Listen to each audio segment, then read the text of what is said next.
"This is the guy. He's the one spying on me." As soon as I got home, the woman shouted that. Suddenly, a young police officer appeared from nowhere. "Caught you in the act," he said loudly, walking toward me. I was surprised by the sudden appearance of the officer, but quickly composed myself. I asked him calmly, "Do you even know who owns this house?" But before the officer could respond, the woman cut in sharply. "What are you talking about?" She glared at me and pressed the officer. "Just arrest her already. I saw her placing a camera right here." She pointed at a small camera I had set up, which the police officer immediately noticed. The officer seemed to believe her entirely. "So you're the intruder, and the one filming illegally, huh?" He played the footage from the camera, and everyone but me was shocked into silence. "My name is Rachel, 33 years old, and I work at a company. My husband Josh is 2 years older and works at the same company. Currently, we live together, just the two of us, without children. We met at work when Josh became my mentor after I was hired. Over time, we got closer, started dating, and eventually got married. I'll always protect you, Rachel. You can count on me." Lately, we've been talking about having kids, but we both prioritize work, so it's been pushed back. Both our parents are supportive of our decision to wait. My parents have always believed that children should come naturally and not be rushed. I was a bit surprised that Josh's parents also agreed with our decision. His mother even said there was no need to hurry, and his father nodded along, smiling. Deep down, I think both sets of parents want to see grandchildren, but we're grateful that they're respecting our wishes. Now, 4 years into our marriage, things have changed quite a bit. We moved into a bigger apartment closer to work to make commuting easier. But just when we thought things would get easier, Josh was transferred to a busier department. His workload increased, and soon enough, he was doing overtime and working weekends regularly. "We won't be able to go on trips as much as we used to, huh?" We still leave for work together in the mornings, but our return schedules are totally different. Although it's sad, I've gotten used to this routine. Our time together has decreased, and things have changed, but our relationship is still solid. We've hardly ever fought in the past 3 years we've been married. One day, as I returned home like usual, I couldn't shake the feeling that something was off. It's hard to explain, but the house didn't feel like it was mine. The placement of things seemed different. Even the way the hairdryer and curling iron cords were wrapped seemed unfamiliar. Could someone else be in the house? That thought sent shivers down my spine, and I started checking the entire place. However, there were no significant changes, so I sighed and sat down on the couch. I looked around the house again, but everything seemed fine. The door was locked, and all the windows were shut. It was unlikely that anyone had entered. I figured I was just being paranoid. However, the feeling that things were out of place persisted in the following days. Since Josh and I leave for work at the same time, it couldn't have been him. Was someone else in our home while we were away? The fear gnawed at me until I finally decided to talk to Josh. Lately, when I come home, things aren't where they're supposed to be. "That's impossible, Rachel." Josh looked surprised as I explained what was happening. He probably thought I was imagining things. The hairdryer's cord was wrapped weird, and the cupboard was half open. I never leave it like that. My voice shook as I tried to explain, but Josh didn't take me seriously.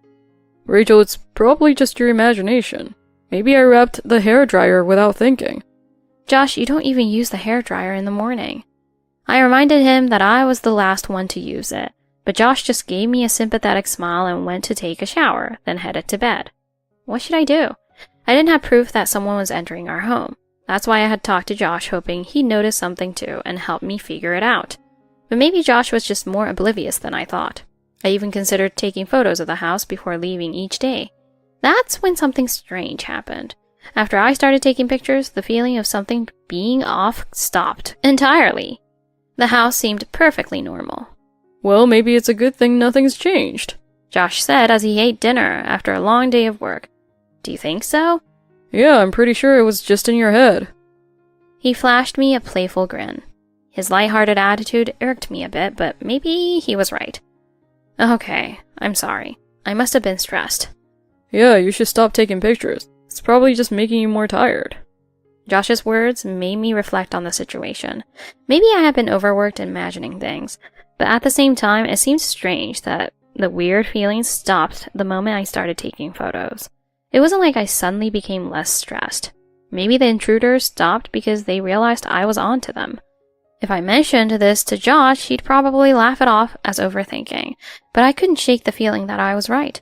After that, nothing happened for a while, and I finally started to relax. But then I was unexpectedly assigned to a month-long business trip. A whole month away from home? That just means they think you're amazing, Josh said, smiling kindly, but I wasn't happy about it. I didn't know what kind of work I'd be doing, and the idea of working in a new office with unfamiliar people made me anxious. But the main reason I didn't want to go was that it meant being apart from Josh for so long. We had never been apart for more than a few days since we got married. I don't want to be apart for so long. I'll call you and send messages every day. I'll miss you too, Rachel. He opened his arms, and I stepped into his embrace. We've always been close like this, so I told myself that when we reunited after the month apart, our bond would be even stronger. When the trip began, we kept our promise and talked on the phone every day. We shared our daily experiences and frustrations. Talking to Josh made me feel connected and happy. But after a few days, his calls became less frequent. At first, he called every 2 days, and then within a week, it dropped to once a week. Work is really busy right now, and I'm exhausted. I'm sorry, Rachel. Josh's voice sounded apologetic. I knew his department was crazy busy, and he barely had any free time. No, I'm sorry. You're doing your best. I felt guilty for making things about me, so I stopped contacting him as much to avoid adding to his stress. A few days later, I unexpectedly got some time off from work. I decided to use the break to go home and surprise Josh. He was still very busy, and we hadn't spoken much recently. I debated whether I should tell him or just surprise him by showing up, but I figured it wouldn't be fun if he wasn't home when I got there. So I sent a quick message. Hey, I got a day off and thought I'd come home for a bit.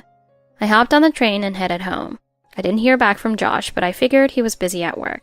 However, when I arrived at the station near our apartment, I noticed several missed calls from him.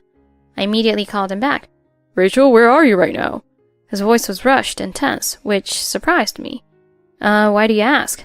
I was about to tell him I was at the station, but something about his tone made me hesitate. Are you coming home? Yeah, that's the plan. His response became even more panicked. I need you to stay away from the house for now. Why? I have a day off. What's the problem? I felt confused. It was my home too, so why was he telling me not to come back? As I mulled it over, I heard Josh speaking to someone in the background. Maybe he had taken time out of a busy meeting to call me. I see you're busy. Don't worry about me. Wait, Rachel. He called out, but I hung up the phone. Josh rarely called me during the day, so this behavior was strange. Was he calling just because he was surprised by my sudden return? Or was there something else he didn't want me to see? That thought stuck with me as I walked toward our apartment. Even though Josh was sending me several messages asking me to stay away, I ignored them. I thought it was odd that he was being so persistent. Finally, I replied, "Don't worry, I'll only be a few minutes." I put my phone away and opened the door to our apartment. As soon as I stepped inside, I froze. The scent of a woman's perfume filled the room, sweet and overwhelming. I wrinkled my nose and walked toward the living room.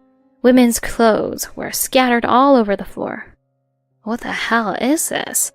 Trembling, I searched the rest of the apartment. In the bedroom, I found more clothes, this time women's underwear. My heart sank as I realized what was happening. Someone had been in my home, and that someone had been here with Josh. My hands shook as I processed it all. All the pieces fell into place. Josh had been dismissive of my concerns about the house. He had panicked when I said I was coming home. And now, here was the undeniable evidence. Josh was cheating on me. I felt sick. I had to leave before Josh came back and found me here. I grabbed a couple of small cameras I had bought weeks ago when I first suspected something was wrong. Without a word, I quickly set them up in hidden spots around the house. Then, I left, feeling like I was going to collapse at any moment. I returned to my temporary apartment, trying to calm my racing heart. When I finally looked at my phone, I saw a flood of messages and missed calls from Josh. Where are you? The house is a mess. Can you come home tomorrow instead? Why aren't you answering? His messages were frantic, almost desperate. He definitely didn't want me home that day. I've got more work to do, so I won't be coming home after all. I texted him back, and he responded immediately. Good. Just make sure you let me know next time before you come back. It was like he was outright admitting that he had something to hide. The fact that he was so obvious about it made me laugh bitterly. Exhausted, I fell asleep soon after. The next morning, I contacted a private investigator to look into Josh's affair. I also planned to retrieve the camera footage once my business trip ended. Within a week, the investigator confirmed what I had already suspected. Josh was having an affair. His mistress was a younger woman named Sarah, who worked in the same company as us. I didn't know her personally, but I had heard she was popular among the male employees. She was 20 years old, attractive, and worked long hours like Josh. The investigator revealed that Josh had been lying about working late and spending weekends at the office. Instead, he was taking Sarah on dates and even bringing her into our home. Neighbors had seen them entering the apartment together while I was at work. They used the shower and other amenities in our home, which explained why things felt off before. When I first noticed the curling iron and hairdryer, it was because Sarah had used them. Josh probably got scared after I pointed out the changes, which is why they started meeting elsewhere for a while. But they couldn't hide forever. The investigator handed me a file filled with evidence, photos of them hugging in public, entering motels, and more. This was all I needed to confront Josh. I was furious, but I kept my cool. There was no way I was going to let them get away with this. A few days later, I returned home with a friend. She had agreed to help me with something, and I was finally ready to put an end to this. I hadn't told Josh I was coming home early from my trip. As I opened the door to our apartment, Josh wasn't there yet. My friend and I quickly took photos of all the evidence Sarah had left behind: clothes, toiletries, and makeup. I even found Sarah's shampoo and conditioner in the bathroom. My friend was horrified by the mess. We gathered everything we could and then retrieved the cameras I had set up. After that, we waited in the living room for Josh to come home. About 5 minutes later, I heard the sound of police sirens outside. Is there an accident nearby? We opened the front door to check, but before we could react, a woman's voice rang out. This is the guy. She's the one spying on me. The voice belonged to none other than Sarah, Josh's mistress. I couldn't believe my eyes as she pointed straight at me. Suddenly, a young police officer appeared, storming toward me. You're under arrest for trespassing and illegal surveillance. The officer was getting closer, but I quickly regained my composure. Wait a minute. Do you even know who owns this house? Before the officer could answer, Sarah butted in. What are you talking about? This woman broke into my home. She shot me a sharp look, then turned back to the officer. I saw her place the cameras in here. Arrest her already. She pointed accusingly at me, her voice rising in fake outrage. The officer didn't even pause to check if she was telling the truth. You need to come with me. Panic rose inside me, but I tried to stay calm. Wait, before you do anything, ask yourself this. Who owns this house? The officer hesitated for a moment, but Sarah jumped in again. She's lying! This is my husband's house, and she's been stalking us. Husband? I was beyond shocked. The officer looked at me skeptically, clearly not buying my side of the story. Is this true? Are you trespassing? Just then, Josh arrived, walking into the middle of the chaos. What's going on here? His face paled when he saw me standing with a police officer and Sarah. Josh, care to explain what's happening here? I kept my voice steady, but inside I was boiling with rage. Rachel? This is, He stammered, completely caught off guard. She's been stalking us. I told you, Josh. Sarah turned to Josh, expecting him to back her up, but he looked terrified. So, Josh, this woman claims she's your wife. Is that true? Josh froze, his eyes darting between me and Sarah. He was clearly panicking. Yes, Josh, tell her. I'm your wife, right? Josh was sweating now, but he didn't say anything. That's when I pulled out my phone. You might want to check this out before you make any more accusations. I showed the police officer the camera footage I had recorded. The video clearly showed Sarah and Josh in the apartment, with their voices talking about kicking me out. Let's just get her out, Josh. I'll call the police, and we can say she broke in. I don't know, Sarah. This feels wrong. She's not even home. She'll never find out. The police officer's face changed as he watched the video. Ma'am, is this you in the video? Sarah's confidence vanished. I mean, it's not what it looks like. The officer glanced at me and then back at Sarah. I think you need to come with me. Sarah looked at Josh, expecting him to defend her, but he stayed silent. You too, sir. We need to get this all sorted at the station. Josh finally spoke, his voice shaky. Rachel, please. It's not what you think. Can't we just talk about this? There's nothing left to talk about, Josh. It's over. I handed the police officer the evidence and watched as they led Josh and Sarah away. I felt a strange sense of relief. The nightmare was finally ending. A few days later, I officially filed for divorce. Josh tried to contact me several times, but I ignored every call and message. He sent me a long, desperate letter begging for another chance, but I knew better. My lawyer handled everything from that point on. The divorce went through quickly, and I received a settlement along with alimony. As for Sarah, she was fired from the company after word got out about the affair. Josh didn't fare much better. He ended up transferring to another city, but last I heard, things weren't going well for him either. I moved on with my life, feeling stronger than ever. I even started a new job in a different city, far away from the mess I'd left behind. The apartment, once the place of betrayal, became my sanctuary. I redecorated, got rid of every trace of Josh and Sarah, and started fresh. And as I looked out over the city from my new balcony, I realized something important. I don't need anyone to compete me. I'm enough. With a deep breath, I let go of the past and looked forward to a future filled with endless possibilities. Granddaughter in labor, but her husband was on vacation. We canceled his cards and fired the whole family. At just 18 years old, my granddaughter Lily came home with her boyfriend Mike to announce that she was pregnant. While I wanted to be happy for her, there were many things about the situation that worried me. Neither of them had jobs, and with a baby on the way, it was going to cost a lot of money. What were they planning to do? My husband James decided to step in and offer Mike a job at his company.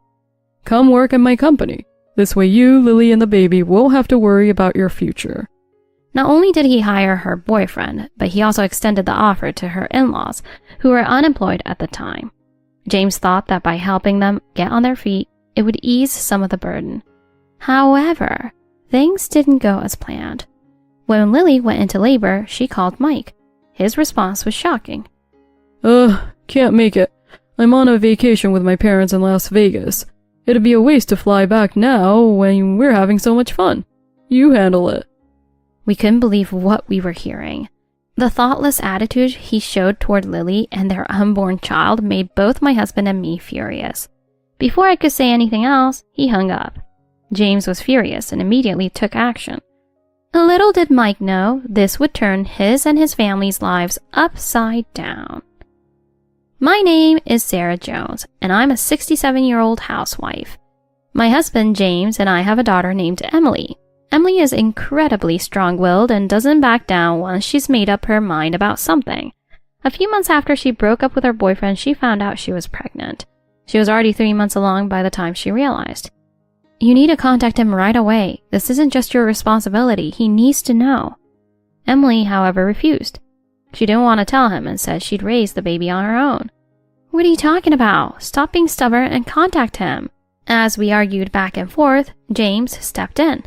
Emily, do you have a reason for not telling him? Emily quietly nodded. If that's the case, we'll support you all the way. Although I wasn't fully convinced, I told Emily, "Promise me you'll tell him when you're ready." Emily agreed, and I vowed to support her as a single mother. On her due date, Emily calmly left for the hospital on her own. Go deliver a healthy baby. She smiled and gave me a thumbs up before heading off. A few hours later, we received a call from the hospital that shattered our world. Emily had passed away during childbirth. James and I were in complete shock. How could this have happened?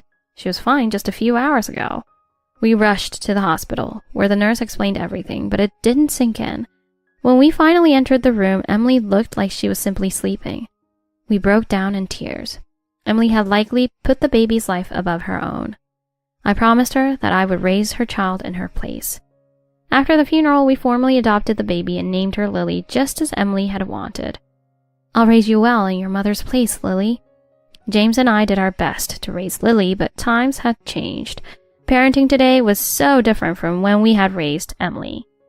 There are easier parts, but other things are so much more harder now. Let's raise her to be happy for Emily's sake. With determination, we managed to raise Lily through high school. Sometimes other kids teased her for having older parents, but Lily, strong like her mother, never let it bother her. So what? They were the best parents ever. She never told anyone that we weren't her biological parents. Then one day, Lily brought us a letter she had written for a school assignment. I wrote this in class. You can read it later. That night, James and I read the letter. She wrote about how she felt when we told her the truth, and how she had come to accept it. She said that both we and Emily were her real parents and that she loved us all equally. Both James and I couldn't stop crying. The next morning, Lily came to the breakfast table with puffy eyes, just like us. We all laughed about it together. From that day forward, our bond only grew stronger, and Lily never faced any more hardships throughout the rest of her school years. Eventually, Lily graduated from high school. Congratulations on graduating, Lily. Thank you. I'm sure Mom is celebrating in heaven too. Of course she is. She's probably bragging to everyone up there. Lily sometimes asked what her biological mother was like. I always told her that Emily was as lively as she was and full of spirit. Mom had me when she was 20, right? I wonder if I'll meet a great guy soon too. If you do, make sure to introduce him to us, okay? We want to meet anyone you love and get to know them. Of course. Don't worry. I'll keep you posted. Given what happened with Emily, James and I were determined to ensure that Lily didn't follow the same path. We needed to know who she was seeing and make sure she was safe. We're not overreacting, right? You two are worrying too much. I'll tell you as soon as I get a boyfriend. We believed everything was fine, but just a few months later, we were in for a shock. About 6 months after Lily started vocational school, she came home one day and said, Hey, is it okay if I bring my boyfriend over tonight? Wait, you have a boyfriend? Sure, bring him over. We were thrilled, but Lily seemed a bit off. She quietly left the house and James and I discussed the situation. She didn't look too happy. I wonder if something's wrong with her boyfriend. We'll find out tonight. Let's not speculate too much until she talks to us. That evening, I was preparing dinner, anxiously waiting for Lily and her boyfriend to come home.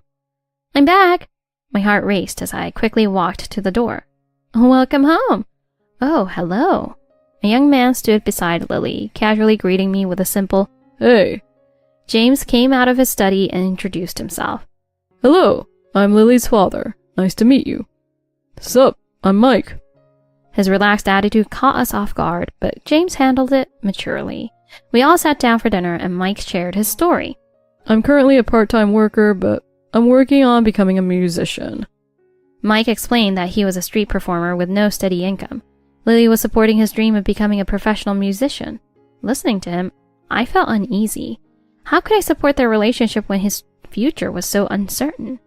James had the same worried expression on his face as we both quietly observed the couple. Then Lily dropped a bombshell. There's something else I need to tell you. I'm pregnant. James and I froze, staring at them in disbelief. Wait, is that true? Yeah, I'm already a few months along. Yup, it's happening. We exchanged worried glances. So what's the plan moving forward? Mike, how are you going to support the baby? James bombarded them with questions, his voice filled with concern. I was equally anxious, leaning in and nodding at each of his points. Well, I want Mike to keep pursuing his music career, but I also think he should get a steady job. Dad, could you hire him at your company? Lily clasped her hands together, pleading. Mike, however, seemed indifferent, looking down at his nails as if the conversation didn't concern him. I know your company allows for side jobs, and I don't want Mike to give up on his dream, but we need stability too. Please, Dad.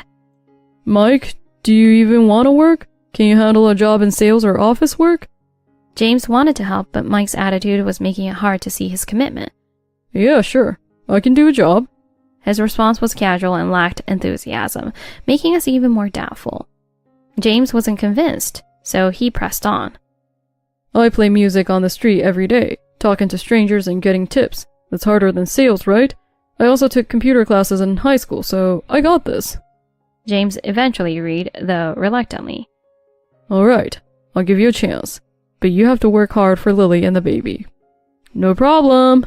Mike smiled, but his casual attitude still worried me. Oh, one more thing. Could you hire my parents too? My mom can do part-time. Mike asked if we could hire his parents, explaining that his dad had quit his job recently and his mom, a former housewife, wanted to start working. James, always wanting to help, agreed. Alright, but remember you need to take care of Lily and make her happy. Thanks, man. Mike gave James a firm handshake and left, quickly heading back home to share the news with his parents. Thank you so much, Dad. I'm so glad you're giving him a chance. While James reassured Lily, I couldn't shake the uneasy feeling in my chest. Later that night, as we discussed the situation privately, James revealed his real motive for hiring Mike and his family. By keeping Mike at the company, we can avoid another situation like we had with Emily. I want to make sure we can stay connected for Lily's sake. You're right. We need to ensure they're taken care of. We both agreed it was for the best, hoping everything would work out for Lily and her future baby. The next week, Mike and his parents started working at the company, and Lily continued attending her vocational school until her due date. As Mike settled into his job, we started discussing where the young couple would live. Let's move into my parents' house. No way! Let's buy a place of our own. We can't afford that yet. And then let's wait until we're saved up. They couldn't come to an agreement, so I made a suggestion. How about you two live separately until the baby is born? That way, Mike can focus on work and saving up. Once the baby arrives, you'll have enough for an apartment. That sounds like a great idea. What do you think, Mike? Sure, that works for me. With that plan in place, they both agreed to start saving and spending their money wisely until the baby was born. James handed Mike a company credit card for work expenses, telling him to bring his ID the next day to sign the paperwork. Don't forget to tell your parents too. Got it. Mike seemed excited about getting his first credit card. Man, I've never had a credit card before. This is going to be awesome. I'll add you as a family member to my card too. That way you can help with baby stuff, like buying supplies online. That'd be amazing. Thanks. I couldn't help but smile at their casual conversation, feeling like they were starting to settle into their roles as a couple. Little did I know, this would only be the beginning of Mike's reckless behavior. After dinner, Mike mentioned he had other things to take care of and left soon after. Why can't you just come over more often, even when there's nothing specific going on? I'm busy, Lily. I've got a lot on my plate with work and music. It's a waste of time to come if I don't have a reason. He chuckled and laughed, but his words left me uneasy. Normally, you'd expect your boyfriend to come over just to see you, right? Lily's voice was filled with sadness. Yes, but he started his job and he's working on his music. Maybe he's just overwhelmed. I tried to comfort her, but in reality, I was just as worried as she was. Over the next few months, Mike only visited Lily twice a month at most. Lily would often complain about how she saw him more often when they were just dating. James and I continued to support her emotionally, but the strain on her was becoming more obvious. Then one day, Lily came to us with a hopeful expression on her face. I've been keeping up with Mike on social media and it seems like his music is starting to take off. He's getting more attention as a musician while still working, so maybe this will all pay off. I need to support him more, especially now. I was happy to see her spirits lift, even though Mike's attitude still concerned me. By the time Lily reached her 8th month of pregnancy, her belly had grown large, and she was eagerly preparing for the arrival of their baby. We spent our mornings together discussing baby names over breakfast. One morning we were eating breakfast when suddenly there was a sound. I think my water just broke! The whole family froze. Lily's face turned pale with fear. Quick, we need to call the hospital. Lily, don't move too much. James, grab her hospital bag. On it. We rushed to get everything together and drove Lily to the hospital. In the car, I sat beside Lily, holding her hand and rubbing her back to calm her nerves. It's going to be okay. We're almost there. The doctor said last time that the baby was in a breech position. If that hasn't changed, I might need a C-section. I texted Mike about my water breaking, but I haven't heard back yet. Don't worry, I'll explain everything to Mike if needed. He'll be here soon. We arrived at the hospital, and after a checkup, the doctor confirmed that the baby was still breech and a C-section was necessary. I called James, who was waiting in the car, and then I tried to call Mike. But no matter how many times I dialed, Mike didn't pick up. What is he doing? Shouldn't he be on his way by now? Maybe he's driving and can't answer. Let's give him a bit more time. After leaving a voicemail, I waited anxiously. 30 minutes passed, then 40, but Mike still hadn't arrived. Lily's baby is about to be born. Let's try calling again. Finally, Mike answered. Where are you? Lily's water broke, and she's about to have a C-section. Mike's voice was calm, almost too casual for the situation. Oh, I'm in Vegas with my parents. We're at a casino. I know Lily's about to give birth, but can you handle it for me? I'm really busy right now. What? You need to get on a plane and come back immediately. Your child is about to be born. My voice trembled with frustration as I tried to get through to him. Look, I didn't even want a kid in the first place. I'm finally getting somewhere with my music. I had a great street performance last night. Got more tips than ever. Right now I'm doing something nice for my parents, so there's no way I can leave. I couldn't believe what I was hearing. This is your child, Mike. You need to be here. He sighed, clearly irritated. I don't need this right now. Just take care of it, okay? And with that, he hung up. I immediately tried to call him back, but he had blocked my number. What did he say? James had been listening to the entire conversation and now wore a dark expression. Unbelievable. Well, I've got some business to take care of. You stay with Lily, I'll be back soon. Without another word, he got up and left the hospital, heading home. A few minutes later, the nurse came out to inform me that Lily has safely delivered the baby. The baby was born early, so they'll need to stay in the neonatal unit for a while. The baby was small but perfect. I peered through the incubator at the tiny, fragile body, overwhelmed with emotion. So small, but so beautiful. Seeing the baby's tiny hands and feet moving brought back memories of when Lily was born. For a brief moment, I forgot about Mike and his cruel behavior, consumed only by the joy of new life. Soon after, I was able to reunite with Lily. How was the baby? Cute, right? Lily was exhausted, but still managed to smile. Yes, very cute. She looks just like you, Lily. You did such an amazing job. I'm so proud of you. But then Lily's face grew concerned. Where's Mike? Did he come? About that. I hesitated. After everything Lily had just been through, I didn't want to add to her pain. Is he off with his parents again? Couldn't he come? Sensing that I couldn't hide the truth, I explained. He said he's on vacation with his parents in Vegas and can't leave right now. I braced myself for Lily's reaction. I see. She chuckled, but it was a bitter laugh, and tears began to well up in her eyes. I kind of figured. I had a feeling he wouldn't be here for me, or the baby. She paused, her tears now streaming down her face. I told him to stay nearby just in case, but deep down, I guess I knew. I couldn't take it anymore. I rushed to her side and hugged her tightly as she broke down into sobs. He promised he'd be here, she cried. It's okay, Lily. Let it out. You're not alone. I held her, my heart breaking for her, filled with anger at Mike's selfishness. Focus on resting and getting better. I'll take care of everything else. After making sure Lily was settled, I left the room. As I walked out of the hospital, James had returned. How's Lily and the baby? They're both okay. The baby's in the neonatal unit, but everything went well. Oh, good to hear. But Mike, I just can't believe what he said. I know, but don't worry, I've handled it. Handled it? What do you mean? I'll explain everything when we get home. James gave me a reassuring smile, but I could tell he has something up his sleeve. Later that evening, after checking in on Lily again, we returned home. Now tell me, what exactly did you do? James smirked, his eyes gleaming. Let's just say Mike and his family have a big surprise coming their way tomorrow. I stared at him, curious, but also a little concerned. What did you do, James? You'll see soon enough.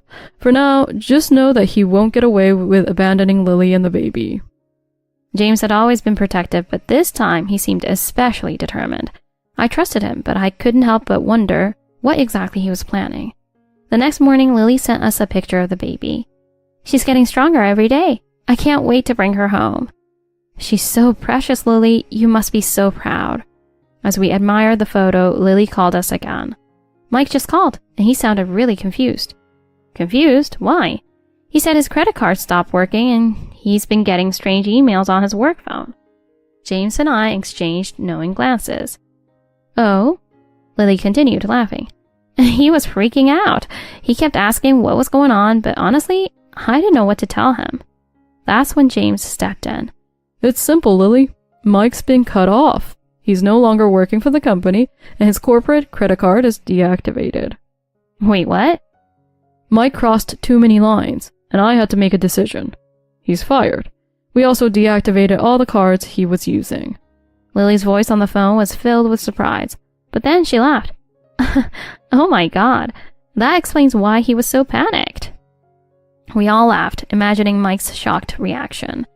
He deserves every bit of it. I don't tolerate people who abandon their responsibilities, especially not when it comes to my daughter and granddaughter.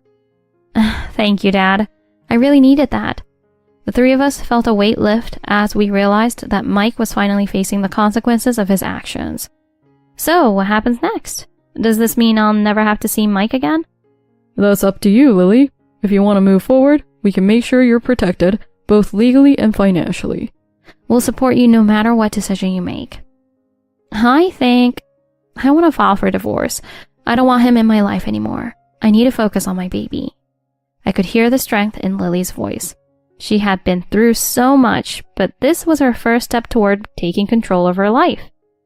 And that's a brave decision, Lily. We'll help you every step of the way. I'll have the lawyer draft the paperwork. You don't have to worry about a thing. Thank you, both of you. I don't know what I'd do without you. Over the next few days, things moved quickly. Mike continued to call Lily, but she stopped answering. James and I were with Lily when Mike finally reached out to us. Why is my credit card deactivated? What's going on with the company? It's simple, Mike. You're fired. You abandoned your responsibilities as both an employee and a father. We have no place for someone like you at the company. This is crazy. You can't just fire me like that. I can, and I did. Mike's voice grew desperate, but James remained calm. Look, I need this job. I've got bills to pay, and I'm trying to make it as a musician. You can't just cut me off. You should have thought about that before you abandoned Lily during the most important moment of her life. Mike tried to argue, but James wasn't having it. This conversation is over. You'll receive your final paycheck, minus the personal charges you racked up on the company card. And just to be clear, Lily is filing for divorce. Mike fell silent, completely stunned. Divorce? She's really leaving me? Yes, and we're fully supporting her. Mike stammered, but there was nothing more to say. James hung up the phone without another word. Lily looked at us, relief washing over her face. I can't believe it's really happening. I'm free. Yes, you are. And now you can focus on what really matters, raising your baby and building a new life for yourself. Over the following weeks, Lily finalized the divorce and the company fully cut ties with Mike and his family. James even made sure to include a clause that ensured Mike would never be able to take advantage of Lily financially. One day while visiting the baby in the neonatal unit, Lily shared her thoughts with us.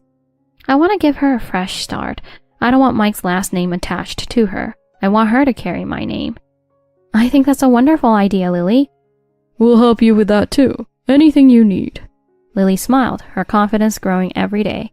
Thank you. I feel like I can finally breathe again. Months passed, and soon the baby was healthy enough to come home. We prepared everything for her arrival, decorating a cozy nursery and stocking up on everything Lily would need. It's perfect, isn't it? It's more than perfect. I can't believe how much love and support I've had through all of this. The day the baby came home was filled with joy and relief. Welcome home, little one. We all gathered around, taking turns holding the baby, marveling at how far we had come as a family. As I watched Lily rock her baby to sleep, I knew she was going to be an amazing mother, just like she always dreamed. You're doing great, Lily. Thanks, Mom. I'm going to make sure she knows how loved she is, every single day. And with that, a new chapter in Lily's life began. One filled with hope, strength, and the love of her family. My husband says, stay-at-home housewives are cheeky.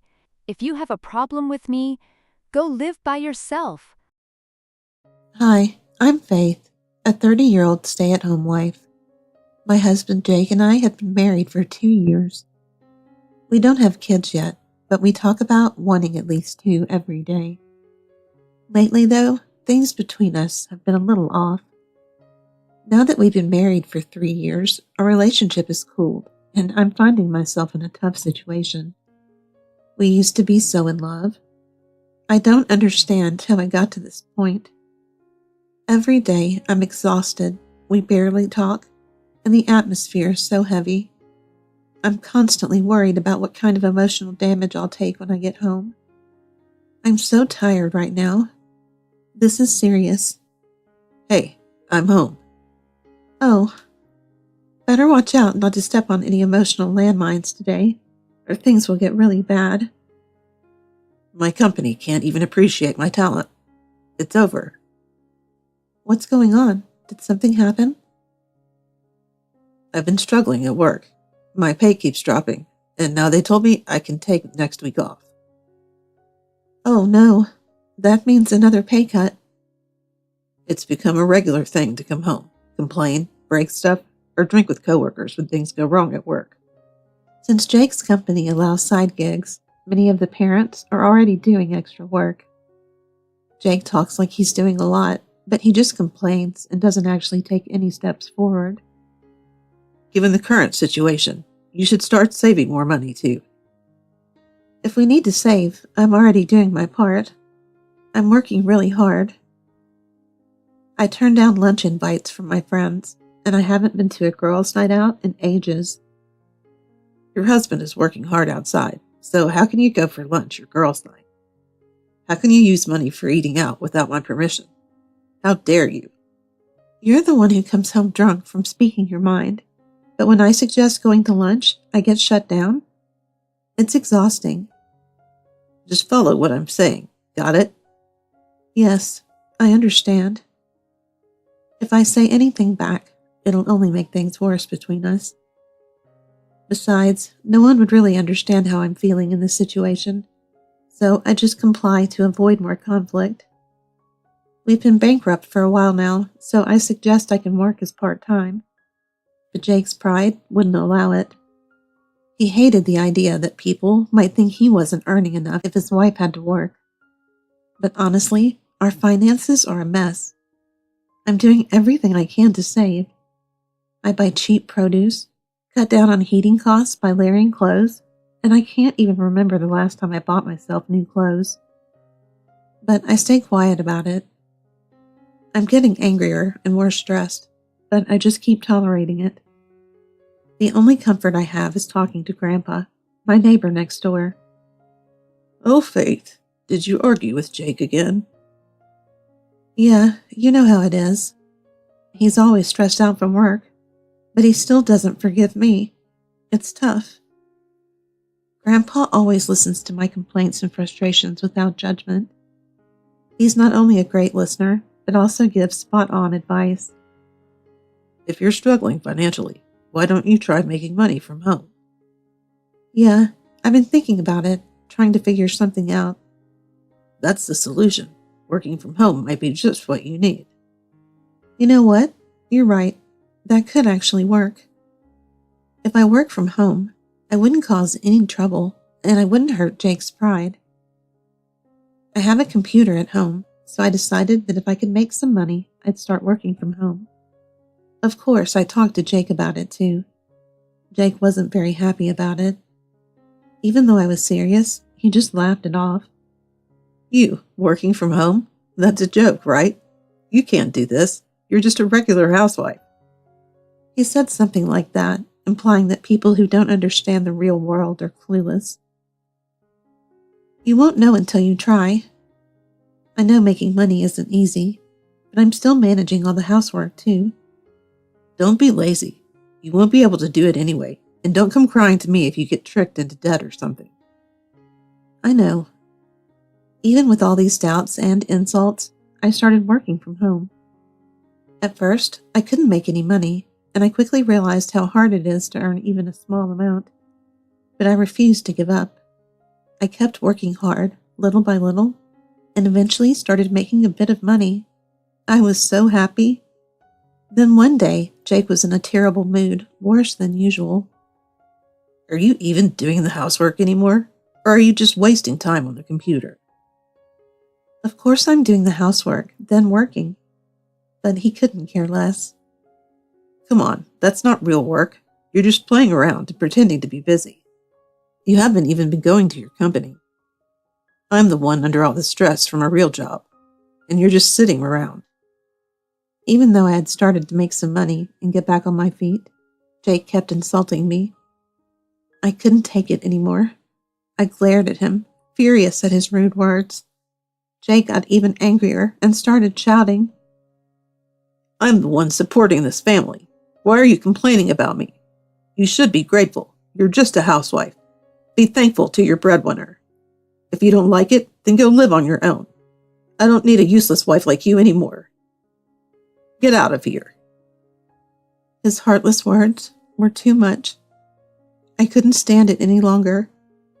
Fine. I've been thinking the same thing.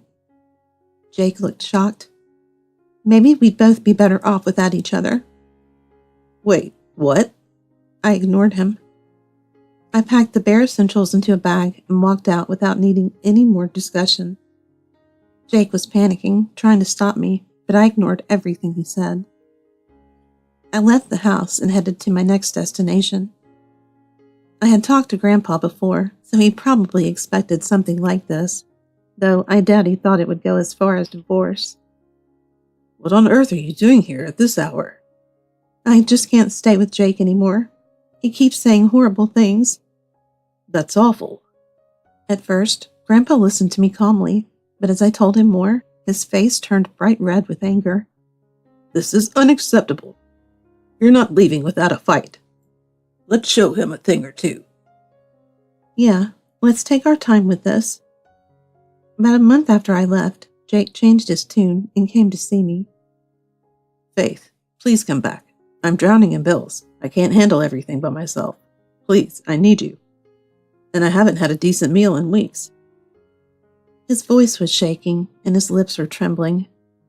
It's my fault. Please come back. Even though he looked pathetic, I responded coldly. No matter how much you apologize, my feelings won't change now. I've completely forgotten that 100-year-old love. Besides, you might need me, but I don't need you. But how about financially? When it comes to finances, I'm more than capable of making money on my own. At first, I started working from home just to make ends meet, but now it turns out I'm actually really good at it. I'm earning over $10,000 a month now, and I feel like I can keep growing my business. That's why I don't need someone who just gets in the way of my work. I'm earning over $10,000 now. How? That's a lie. It's true. You couldn't even keep up with me. So please stop begging. I need you. I've got bills piling up, and they're about to cut off the electricity, gas, and water. I used all the money in the credit cards. The rent's overdue. I can't make it without you, Faith. Jake cried, but the more he glued to me, the colder I felt. Why were we even having this conversation? It's a waste of time. If I had time to sit here talking, I'd rather be working. You looked down on me all this time, and now you're asking for help? Pathetic. We're getting divorced, so stop saying things like that. I'm sorry for everything. Don't even try that. I've already recorded everything, so expect alimony. When I said that, Jake just looked down in defeat. After a while, he bowed like he had given up. We got divorced, and Grandpa introduced me to a lawyer he knew. We settled on alimony, and Jake got kicked out of his place because he couldn't pay the rent. He ended up drowning in debt and turned to drinking and gambling. Eventually, collectors showed up at his workplace, and he was fired. Now he's stuck in a live-in job, trying to avoid the collectors chasing him. Meanwhile, I'm happily living with Grandpa. The other day, I walked past a park near the station and saw a new cafe sign next to it.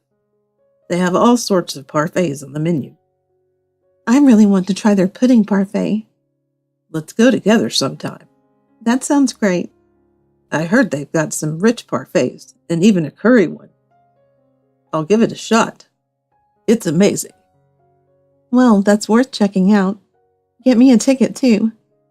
Of course. I'll make sure to save a spot for you. I'm doing everything I can to keep things going. I'm really happy now. If that's the case, We've got plenty of time ahead of us. Let's stay healthy and enjoy ourselves. Wait a minute. I have something important to tell you. It's about what's to come. The important thing is, Dad, my name is Valerie Daniels. I'm a 42-year-old full-time housewife. Currently, my husband Ben, I, and father-in-law live together. Originally, I was working as a nurse, but I met Ben, who was hospitalized, and we got married. For the first 2 years of our marriage, we lived in a rented apartment. But one day, after our third year of marriage, my father-in-law collapsed and became partially paralyzed. So I quit my job and started living at my in-laws' house to take care of him. Haven't you prepared dinner yet? I'm sorry, I haven't prepared yet.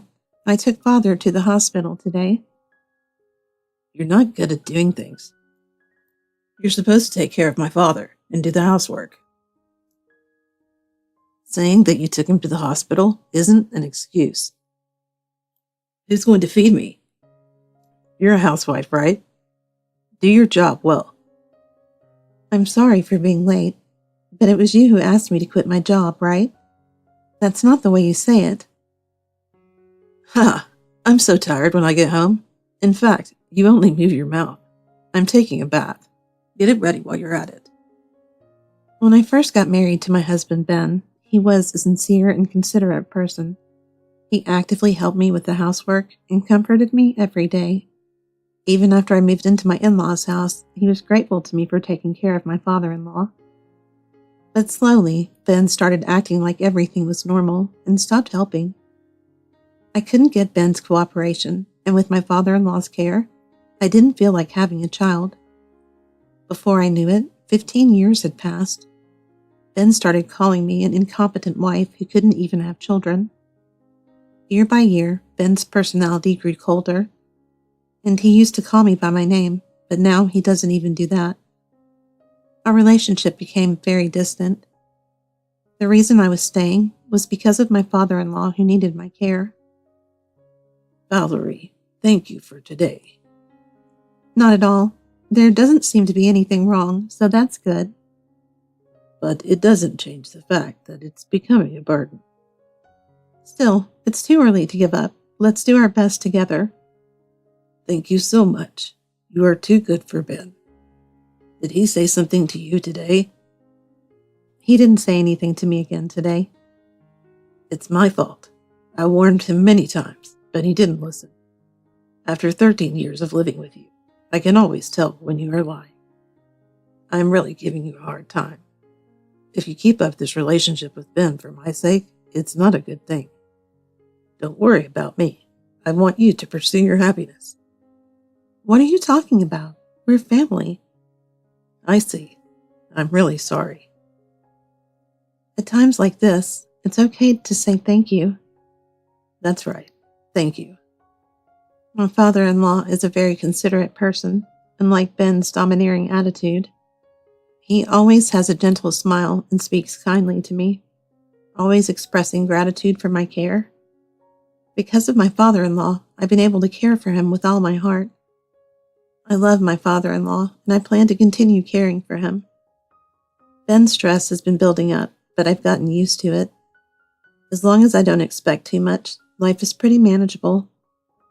But one day, I noticed a crack in my daily routine.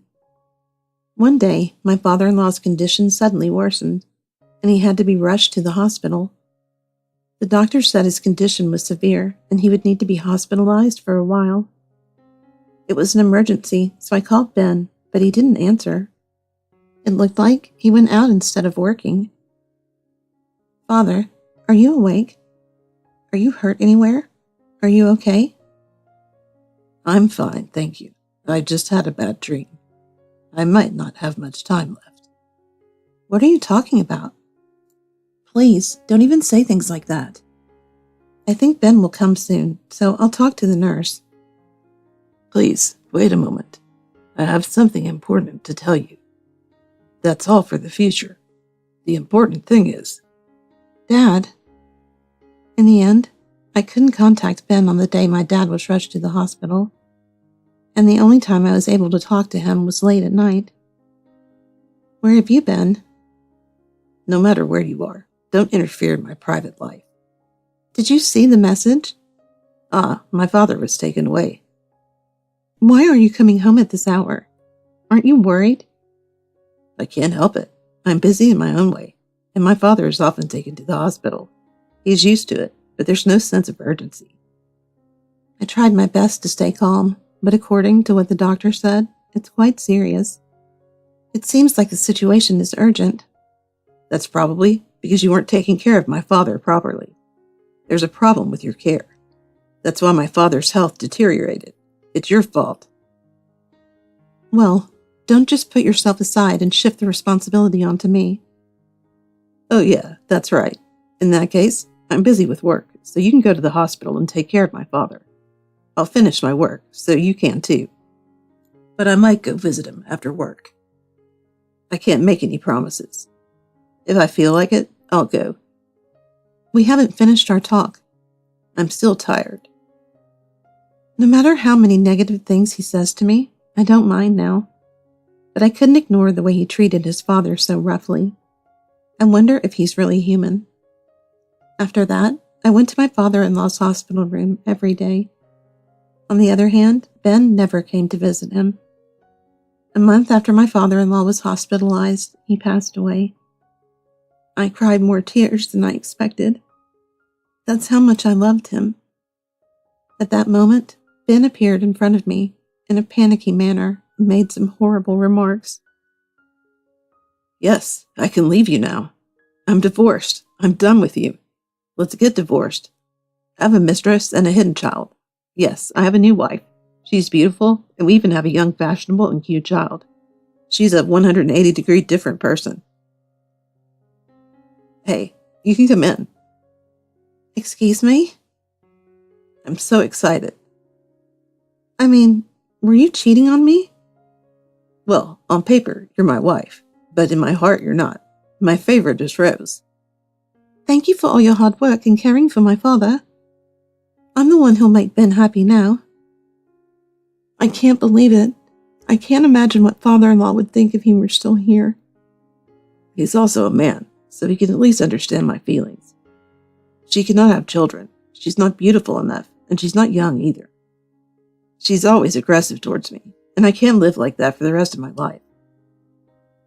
After all, I'm young and beautiful here, and I have to heal Ben's tired heart. Valerie, you were his father's caregiver, so please don't get involved with Ben from now on. Hey, I think being a caregiver is an exaggeration, right? Well, anyway, Ben, who doesn't answer, is a kind person. If that's the case, he'd have taken care of his father. I think he was proactive about it, and I don't think he would cheat on me. But even at a time like this, how can you report cheating? Ha ha ha. Whatever. I'm divorcing you. I will ask you for the compensation. Oh, consolation prize. Well, I'll pay you a little more than the fair market price because you've been taking care of us as a housekeeper, and I'm my father's son. Oh, Ben, that's rude. Don't say that, Rose. What should I say? I was really disappointed. Okay, let's get a divorce. Then leave now. I can't help but see my father-in-law one more time.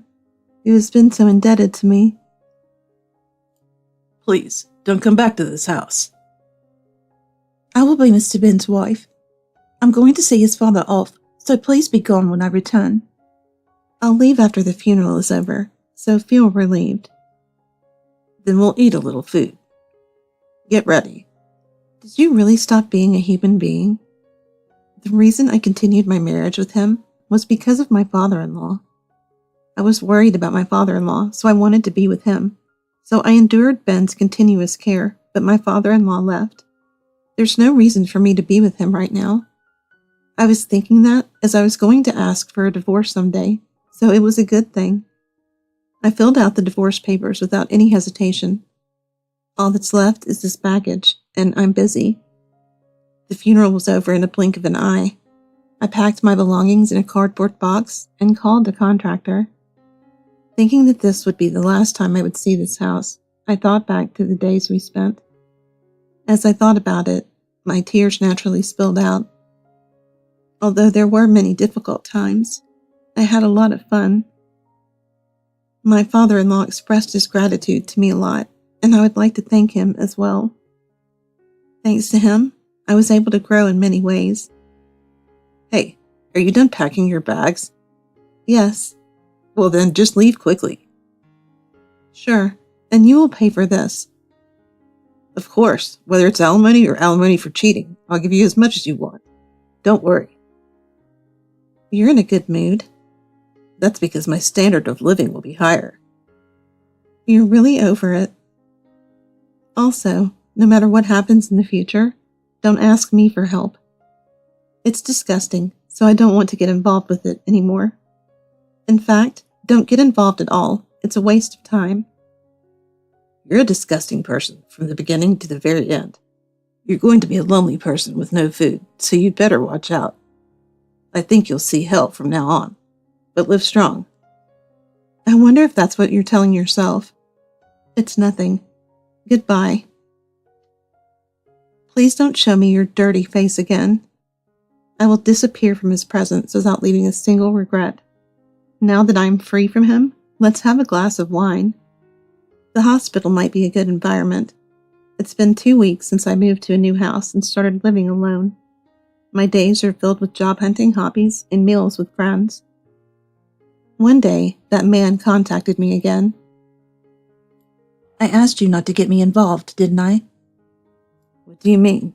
You must have done something. Don't get me wrong. A real estate agent came and suddenly kicked me out of the house. Besides, I don't get my father's inheritance. What do you mean? You're not a son. You're so timid.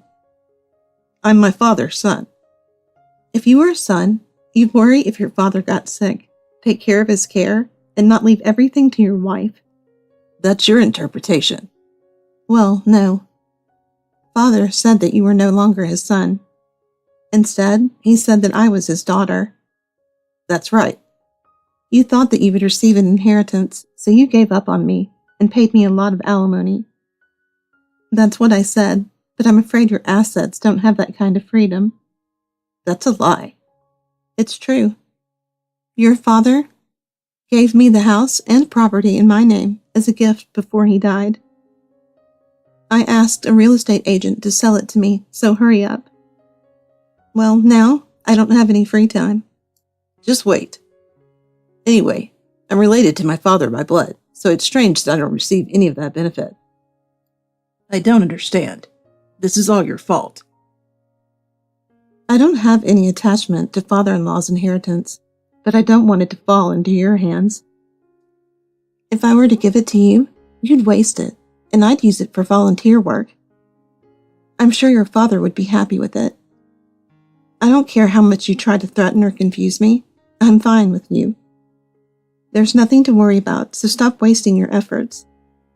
Also, please give me the alimony as soon as possible. I'd like to say that you should pay it all at once, but I'm giving it to you in installments. About that, there's no evidence that I did that. It's obvious if we trace back when your hidden son was born. I also have the audio of your confession. Look, of course, I'll pay you any amount you want, whether it's alimony or compensation for cheating on you. Don't worry. You must be kidding. If you're headed to hell, you'll also have a financially difficult life. But that's not all. What do you mean? I have contact information for your company. Don't you dare do that. I have already done it. You're going to have such a rough life now. I wonder how many times your coworkers will look at you with disrespect. You can't quit your job. No, it's just a ticket to hell. I'm sorry. I'm sorry. Your father's inheritance won't go to you. I'll ask for compensation without hesitation. I'll even contact the company. Just give up. You have your lover so close to you, aren't you, Rose? Good luck with trying to change him. I'm sure Ben will lead a stupid, trashy, and rough life, but I hope you'll do your best. You won't receive an inheritance either. You have to look for a house. It's my home. Really? Also, I won't hesitate to ask for compensation from you, too. If you don't pay it properly, you'll be threatened by a lawyer. The scary speed will come, so be sure to protect yourself. Also, the company you work for is a full-fledged dream. I'm sure companies will look at you coldly, but you'll just have to stay strong and wait. You can't do that. I'm sorry. I'm a rude person just like you, so if I have to do something, I'll have to do it to the fullest. Please, be prepared for this to happen. You've been so talkative, but you can't find the words to say. Give up? Please, give me a break. I'm really remorseful. It's all a lie, right? It's a lie. Maybe you'd be happier if you lived your life thinking about it, but unfortunately, it's all true. Because of your dirty personality, you lost your inheritance, your hard-working wife like me, your social status, your savings, your house, and your title of being your father's son. You're losing yourself and regretting your actions all the more. It's a lie. It's a lie. It's a lie. It's a lie. Yes, I don't have time to live with your depression. Well then, one last thing. The love I had for you, even though I had a terrible marriage, was worthless. Unlike you, who disappeared a long time ago, I was able to stay in that house because there was a kind person there. Since your father passed away, I have no use for you anymore. The only person I cared about was your father, who knew that you were going to go to hell. If you don't want to see more hell than this, then you should become a kinder person. I don't think it's possible to follow your father's example, but please don't contact me again. Goodbye. Wait. Today, the starry sky is beautiful. It felt like his father was blessing me from the sky with all the hard work I had put in. Later on. Rose, have you used the cardigan without permission? I guess I can't help it. I'm doing my best, too. So, what's wrong with this messy room? You're a housewife, right? I'm working hard. I'm taking care of myself. And depending on whether you're nice to me or not, I will release my stress. Well, that can't be helped. That woman tipped off my office about my affair, so I was secretly teased and bullied. Yeah, it was the same for me. Why was it supposed to be like this? Now that I think about it, Valerie was a good wife. Of course, there was no inheritance from his father to Ben. All that was left was the alimony from his affair, and he is suffering from his wife's overspending habits. It seems like their bank account balance is decreasing by the day. It's even more difficult since they also have a child, but there's no room for sympathy, so I informed both his workplace and his girlfriends about the affair. Rose retired and is now a self-proclaimed housewife, and Ben is working hard to support his family and pay me alimony. Maybe if he had put aside the affair and cherished his father, at least things might not have turned out like this. I'll never see him again, but he's still a father, and I hope he'll become at least a decent human being. On the other hand, I went back to work as a nurse, and I am busy working every day. I want to support as many patients as my father-in-law. After having fought sickness with father-in-law, I started to want to work in the medical field again. My husband didn't know I'm a famous author. Mocked my useless diary. His downfall was priceless. Oh, you're writing another long one. You must have a lot of free time. Who even spends that much time writing such long stuff? You must have some talent. I'm 38 years old and known as a screenwriter, but I've kept that fact hidden from my husband, Ken.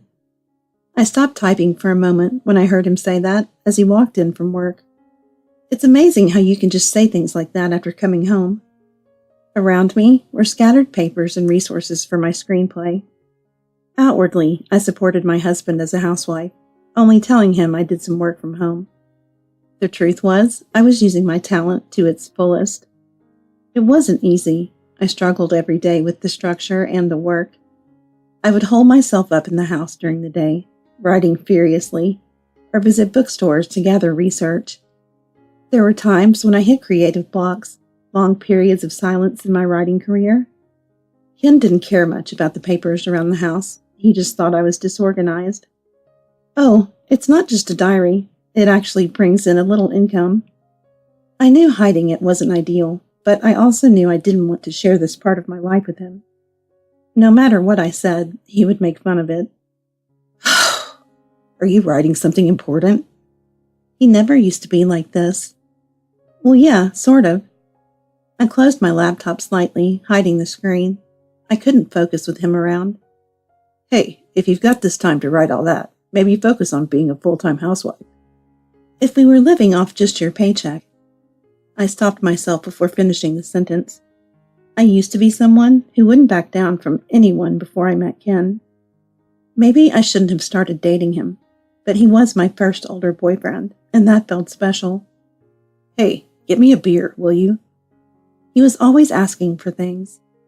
Ken turned on the TV to watch his favorite sports team and settled deeply into the couch. My team's playing tonight. I can't miss this game. I opened my laptop again, trying to get back to work, but his careless words echoed in my mind, making it hard to focus. He didn't notice, of course. I tried to motivate myself, reminding myself that I couldn't give up. I had loved writing stories since I was a kid, sharing them with classmates and relishing in their reactions. In elementary school, I would often read my stories to my classmates, and I loved seeing how moved they were. Fiona, your story is amazing. I can't wait to see what you do in the future. Thanks. Wait until you hear my next one. It'll blow you away. That praise made me so happy, and I became even more determined to share my stories with as many people as I could. My passion continued as I went to college, where I began making independent films with my friends. I was in charge of the script writing. Watching my screenplay come to life on set filled me with joy. I knew then that this was my calling. I became even more invested in my dream, determined to make it a reality and not let it end as just a dream. I met Ken during my time in the film club at university. He was the leader of the group, and I was a new member. Back then, Ken was charismatic, the center of attention, and always so cheerful. He was popular with everyone. His sharp features and outgoing personality made him the most sought-after guy in our class. I was just one of his many admirers, drawn to him in a way that felt more like admiration than a crush. One day, after a meeting, Ken came up to me. Fiona, your script was really good. I was surprised, since Ken rarely spoke to anyone outside his immediate group. Really? Thanks, Ken. I want to become a screenwriter. You will, I'm sure of it. Back then, he was so supportive. His words made me so happy and fueled my desire to write even better stories. We ended up working on many projects together, and slowly, we became more aware of each other romantically. Our work received recognition within the university, and we won several awards. Each time we won, Ken would say, "Let's dream big together, Fiona." He filled me with hope for the future. Those were some of the best days of my life. We both dreamed of making it big in the film industry. But as graduation neared, reality started closing in. Ken had to choose between pursuing his dream or getting a stable job. His family pressured him to choose stability over ambition. His father was an executive at a major corporation called Future Vision Industries. His family expected Ken to follow in his father's footsteps. Ken was torn, but ultimately couldn't ignore his family's expectations. 6 months into dating, just before we graduated, Ken told me his decision. "I've decided to take a job at Future Vision Industries. I need stability for the future." His words shocked me. But I thought your dream was to make it in the film world, Ken. It was, but I can't let my family down. I had no choice but to accept his decision. He was the type of person who, once he made up his mind, never wavered. I could feel the pain of him giving up his dream, but I knew I had to respect his choice. Even after Ken started working at Future Vision, I continued writing screenplays, vowing to carry on the dream for both of us. I worked hard, determined to succeed, hoping one day I could show him my accomplishments. My biggest goal became turning the independent film we made in college into a real movie. I wanted to see our vision brought to life and shared with the world. I dreamed of having my favorite actors play the roles I had written. But I kept this dream a secret, feeling too embarrassed to tell anyone. After we got married, Ken moved away from the world of theater and film, and even stopped reading his beloved novels. Once our kids were born, I started a blog and did some freelance writing to help support the household. It was a slow process, but gradually, I found my way back to screenwriting. However, when I started my blog, Ken's attitude towards my writing changed. He probably didn't like the idea of me continuing to pursue my passion while he had given up on his.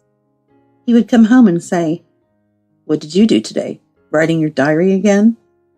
To him, my blog was just a diary. At least it was contributing to the household income, but Ken didn't understand my dream. He saw it as nothing more than a hobby. I found myself shutting down emotionally, retreating into my thoughts. It was easier not to say anything, because no matter what I said, it wouldn't change his view. I wasn't making enough money to contribute significantly, and at that time, I felt like nothing more than a dreamer, a typical housewife. Hey. Ken called out from the bedroom like he always did. "Can you bring me a beer?" "Get it yourself." Of course he didn't hear me. He just kept flipping through TV channels, acting as if I hadn't said anything. "You're not busy, right? I heard there's a great book out lately." For a second, I was surprised. "Oh, really? What book?" "A coworker mentioned it today." "What's the title?" "I don't remember the title, but apparently it's really popular." My heart was racing. There were a few novels recently getting attention, and one of them might be mine. "They said it might even get turned into a TV show." My pulse quickened. Could he be talking about my book? "What's the genre?" "I think it's a romance. People say it's super emotional and realistic. Unlike your pointless diary, it's a real story." His words stung, but I had heard them so many times over the years that I was used to it. I had learned to listen and stay quiet to avoid unnecessary arguments. "Oh, sounds interesting. I should read it." "Yeah, you should. You might learn something from a real writer." He didn't see it at all. "You're right. Maybe I will." That night, I sat in bed staring at my laptop. If Ken ever found out that the novel he was talking about was mine, what would I do? Would I ever tell him the truth? The fear of his dismissive attitude made me hesitate. If I told him and he mocked me, it would crush me. I wasn't ready for that.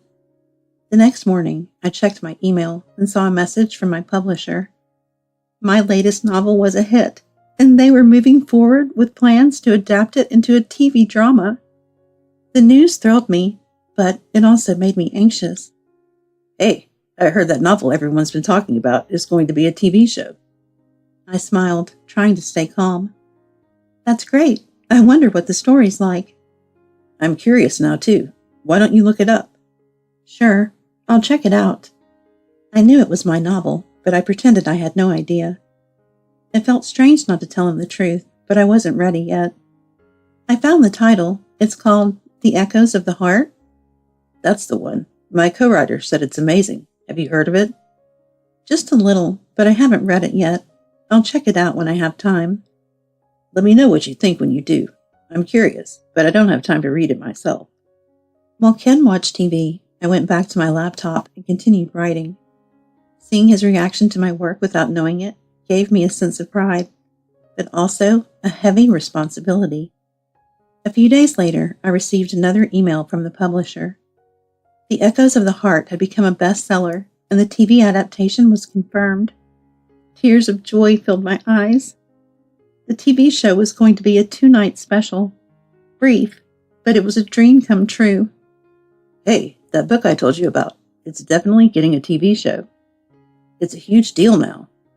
"That's incredible. I'm sure the show will be amazing." "We could watch it together when it airs. I could even talk about it at work." "Sure, let's watch it together." "Unlike your silly diary, this is a real piece of work. Maybe you'll learn something." "Yeah, thanks for the advice." Inside, I felt torn. The excitement of seeing my work adapted for TV and the pain of keeping it a secret from Ken weighed on me. As the air date for the show approached, Ken became more and more excited, bringing it up every time he came home. It's almost here. I bet this is going to be really something special. You probably won't get it, but it'll be a game changer. I'm sure it'll be great. When the night of the broadcast arrived, Ken and I sat in the living room together to watch the premiere. It's starting. Maybe now you'll learn how to write something decent. Yeah, I'm really excited. As my work filled the TV screen, I felt a surge of pride. Tears threatened to fall, but I held them back. Ken was glued to the screen, occasionally making snide comments. This is really good, but you couldn't write something like this. Yeah, it's a really great story. I knew the time to reveal the truth was coming, but I wasn't quite ready. A few weeks after the show aired, I got more incredible news. The novel was being turned into a movie. I was elated, but kept my excitement hidden from Ken. One evening, Ken came home from work holding a copy of The Echoes of the Heart. Hey, I picked this up today. This is the book I was telling you about. He handed me the book, not knowing I was its author. Oh, thanks. And guess what? My favorite actor, Mark Tanner, is in the movie adaptation. Wow, you've always loved him. He's amazing. His acting is unreal. You should read the book. You might actually learn something. It was surreal, having Ken recommend my own book to me. I watched as he settled on the couch and started reading. After a while, he was completely engrossed, flipping through pages eagerly. This is seriously good. If you could write something like this, maybe I'd actually take you seriously. Yeah. I had the urge to tell him the truth right then and there, but held back. I couldn't help but wonder if Ken would become even colder if he knew I had written it. He seemed like the kind of person who couldn't help but lash out when stressed. So I just took a deep breath and answered calmly, You're right. As I responded calmly, I thought back to when I won a small writing award after we first got married. It wasn't a major accomplishment, just a small competition with a predetermined theme, but I was excited to tell Ken about it. When I shared the news, he simply said, That's not a big deal, brushing it off. I already knew it wasn't anything huge, but hearing it from him was painful. That disappointment stayed with me, a wound that hadn't healed. The next day, Ken came home and started talking about the book again. You know, I swear, I've seen that book somewhere before. He seemed exhausted, and for once, he didn't throw in any snide remarks. He went straight to bed, mumbling to himself. It surprised me how close he was to recognizing my work. A few days later, I took the kids out shopping. Our daughters, who are now in middle school, were excited to go out together. The town was buzzing with news about the movie adaptation, and posters for The Echoes of the Heart were everywhere. Mom, this book is going to be a movie. I know, it's exciting, isn't it? I smiled, feeling proud as I watched them chatter excitedly. At that moment, I ran into an old friend from college, Amy. Fiona, it's been so long. How are you? Amy, it's great to see you. I'm doing well. How about you? I'm doing fine. How's Ken? Are you two still going strong? We're doing okay. That's good to hear. I've missed you. What have you been up to? Still writing? A little bit, here and there. Hey, have you heard about that book? The Echoes of the Heart? My heart skipped a beat. Amy always had the knack for picking up on things. Yeah, I've heard of it. It's the one over there, right? Yes, it's going to be a movie. It kind of reminds me of that romance script you wrote back in college. Oh, really? I haven't read it yet, so I wouldn't know. You always wanted to be a writer back then. I wouldn't be surprised if you wrote this. No, that's just a coincidence. I laughed it off, but inside, I was anxious. We ended up sitting down for coffee, catching up on old times. Amy was still her curious self, but I didn't reveal my secret. Later that evening, I came home to find a letter in the mail. It was from the publisher. Inside was the official contract for the movie adaptation, along with invitations to several promotional events. My hands trembled with excitement. It was the first time in my life that I'd felt that kind of joy. But at the same time, fear crept in. What if Ken saw this letter? I quickly hid it, just as Ken walked into the room. What's that? Oh, just a letter, nothing important. He eyed me suspiciously, but shrugged it off and sat down on the couch. Later that night, after Ken fell asleep, I pulled the letter back out and read it again. The movie project was moving forward, and they expected me to attend several events. My mind drifted back to college, to those days when my friends and I worked on our first independent film project. It was my passion for storytelling that had led me to where I was now. Whether Ken understood or not, I would continue to pursue my dreams. A few days later, I received the official invitation to the movie's promotional event. As a writer, I chose not to make a public appearance just yet. I had my own plans for when and how I would reveal my identity. One night, Ken was watching TV when the movie's trailer appeared on the screen. Hey, Fiona, come look. The trailer for The Echoes of the Heart is on. I joined him in the living room, my heart pounding as I watched the scenes play out on the screen. Wow, it's really happening. You should be more interested. This could become huge. He spoke as if he knew everything, but he didn't know the most important detail. Yeah, I'm looking forward to it.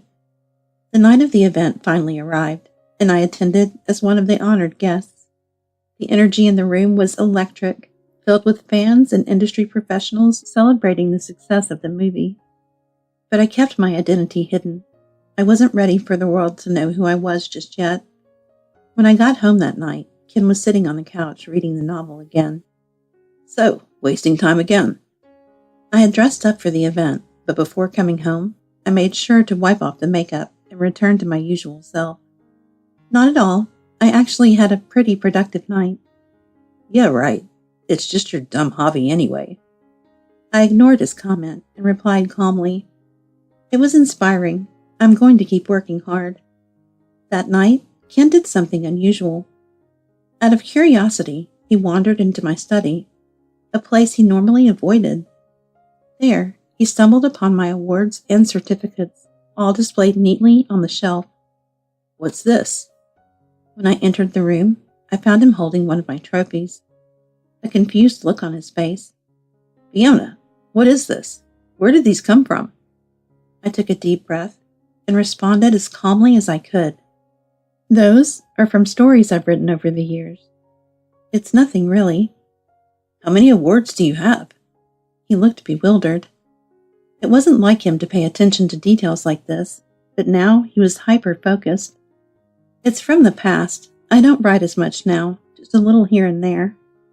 Whatever, it's probably nothing special. Grow up, Fiona. Stop wasting time. He tossed the trophy aside and left the room. That night, as I lay in bed, I realized the time was coming to tell Ken the truth. I needed to be patient just a little longer. In that moment, I felt stronger than ever. I would prove him wrong. The next morning, as Ken was getting ready for work, he couldn't resist making another snide comment. So, you got all this meaningless awards, huh? Talk to me when you've won something real, like the literary award my company sponsors. I was surprised he was still holding on to the previous night's argument, even though it hadn't escalated into a fight. His company's award was prestigious, but I didn't care about winning it. I cared about my own journey. Sure, maybe someday. His words hurt, but I didn't let it show. That evening, when Ken returned home from work, his mood was even colder than usual. You really don't understand how powerful my boss is, do you? By this point, I was too drained to argue. I get it, Ken, but I'm going to keep doing what I love. Yeah, sure. Keep trying. It's not like it'll matter anyway. He headed to bed with his usual condescending attitude, leaving me alone with my thoughts. As Ken grew busier with his company's big literary event, I was also working tirelessly on my next project. The movie adaptation of my book had been a huge success, and I was already planning my next steps. Then one day, Ken came home with an invitation to his company's prestigious literary award ceremony. So, what are we going to do about this? I'm going. It's an important event. Yeah, just make sure you sit quietly and look like a supportive wife. The night of the award ceremony, the hall was filled with influential people from the literary world. Ken was playing a key role, standing beside his boss as they watched the event unfold. This award was for truly outstanding writers, and the anticipation in the room was palpable. As the ceremony reached its climax, the moment everyone had been waiting for arrived.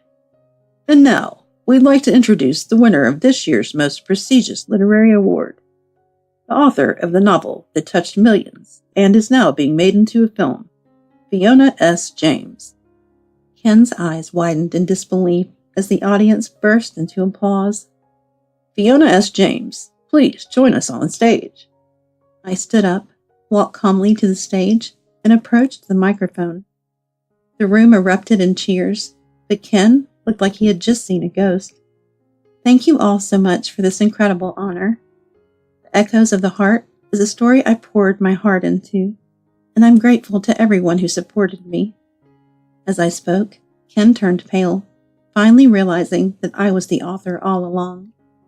After the ceremony ended, Ken rushed backstage, desperately searching for me. When he found me in the dressing room, his face was a mixture of confusion and anger. Fiona, you were the writer all this time? Yes, I'm sorry I didn't tell you. I didn't think you'd understand. How could I have been so blind? I can't believe you've been this successful without telling me. I know it's hard to believe, but I had to keep following my dream, even when you gave up on yours. For the first time in years, I spoke to Ken honestly. I felt like a weight had been lifted off my chest, like I could finally be free. I started crying, letting out all the emotions I had kept bottled up. Ken stood in silence for a moment, then sighed heavily. So you were hiding everything from me this whole time. You're just a liar. His anger exploded, and the sound of his voice echoed through the room. I stood there stunned, realizing how self-centered he truly was. Your success has ruined my life. If it weren't for you, I'd be much better off. I felt a wave of relief wash over me as Ken stormed out of the room. It was finally over. Honestly, I never expected Ken to react like that. His words were the most pathetic I had ever heard from an adult. A few weeks later, the divorce process moved forward, and we officially separated. As the memories of our marriage slowly faded, I found a sense of peace returning to my heart. After our separation, I heard that Ken had made a major mistake at work and had been fired from his job. He became increasingly isolated, and eventually, both his friends and family distanced themselves from him. Meanwhile, I threw myself back into my writing, starting on my next project. The experience of marriage had made me stronger, giving me the resilience to overcome any obstacle. With newfound determination, I focused on the future, ready to take the next step in my life. And so, I continued to pursue the dream that had started during my college days, bringing that independent film project to life. I believe wholeheartedly that a new and brighter future was waiting for me.